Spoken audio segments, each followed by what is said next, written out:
física e percebe uma realidade não só física, mas também extra-humana.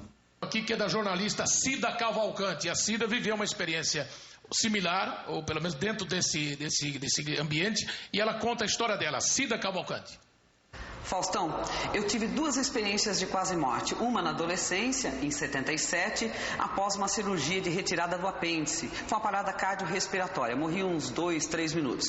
E a segunda e mais importante foi no dia 11 de fevereiro de 1994, na BR-282, em Santa Catarina.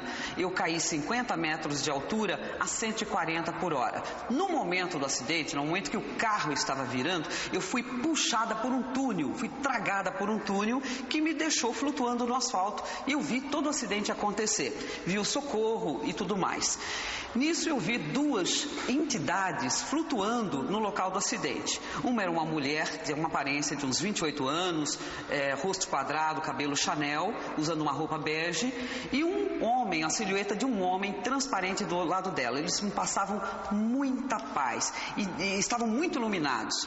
Eu fui na direção deles, porque ela me apontou a mão e disse, sem mexer a boca, tenha calma, isso estava na sua programação. Mas nesse momento eu lembrei do meu filho, de um filho que estava fazendo aniversário naquele dia, 12 anos, e ele estava sozinho numa ilha, porque eu morava numa ilha, Faustão, isolada de todo mundo. Para chegar na minha casa tinha que ser de barco, e a única pessoa que sabia do meu endereço era minha mãe em São Paulo.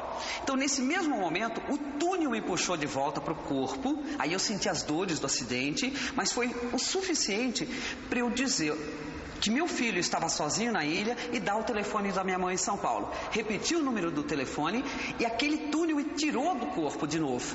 Me tirou do corpo, aí eu voltei para aquela luz e fui na direção daquela dupla que estava me esperando. Deixei as coisas por conta do resgate e naquele momento eu senti paz absoluta.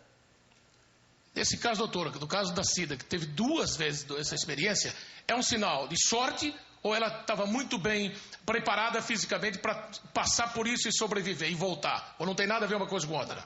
Ela teve sorte, né? Dois acidentes graves. Agora, uma coisa importante, veja, ela, e é óbvio isso, vendo a entrevista, eu acho que esse é um grande viés das experiências quase morte, eu estava comentando previamente. Ela teve uma recuperação neurológica absolutamente completa, tanto que ela está relatando a experiência.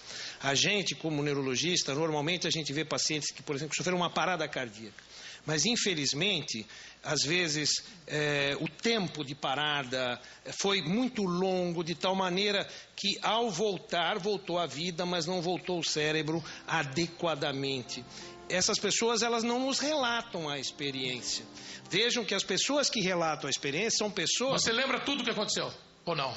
Exatamente. Porque ele voltou, o cérebro dele, com certeza, eu não sei os exames que foram feitos, mas com certeza teve uma recuperação. Até porque você foi liberado para trabalhar de novo. Exatamente. Né? Exatamente. Entende? Quer dizer, então esse é um viés que pode ficar sequela pelo que o senhor está falando. Não, exatamente, quer dizer, as pessoas que têm situações críticas médicas, com principalmente parada cardíaca e falta de oxigenação, em que você tem uma sequela neurológica, evidentemente, você não sabe qual é a experiência dela.